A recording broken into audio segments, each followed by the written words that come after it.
ได้เฮาฮักดังดวงใจเฮาเพียงดังแก้วตาเฮาขอบอกสิว่าไว้ทั้งแผ่นดินแห่งนี้ดินแดนแสนหังมีดินแดนแสนสวยงามปู่ย่าตายายเฮาสร้างมาอยู่บ้านแม่เฮากินข้าวเหนียวจำปาแดงแต่ก็ยังแซ่บแต่ก็ยังนัวดีกว่าเป็นข้อยสาดอื่นเขา อยู่บ้านแม่เฮาสนุกสนานหัวใจได้มีหลังออกใหม่มีพักนำพาภาษามีสิทธิเสรีเฮายังมีน้องมีพี่ลุงป้าอาวอาสุขทุกข์ในนั้นนาเฮาพร้อมพาสวยเหลือเกื้อกูจะอยู่ใสประเทศใดอยู่ใกล้หรือไกลก็บอกคือบ้านเฮาพวกเขาลูกลาวพวกเขาเลือดลาวแผ่นดินลาวของพวกเขา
เป็นดินนี้มีชื่อว่า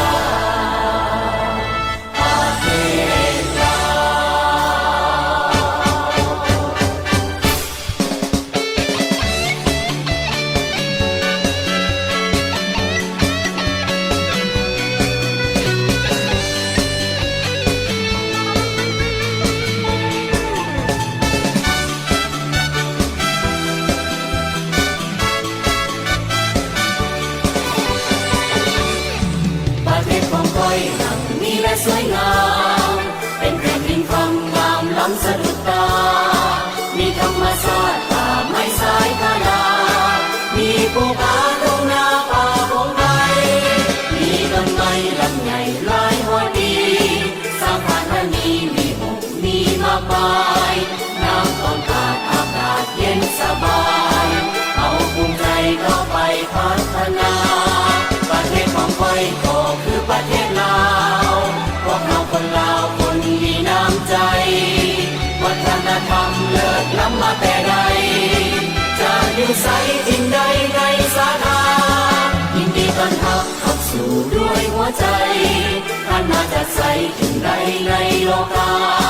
ท่องเที่ยวลาวสุขสมดวงศิวา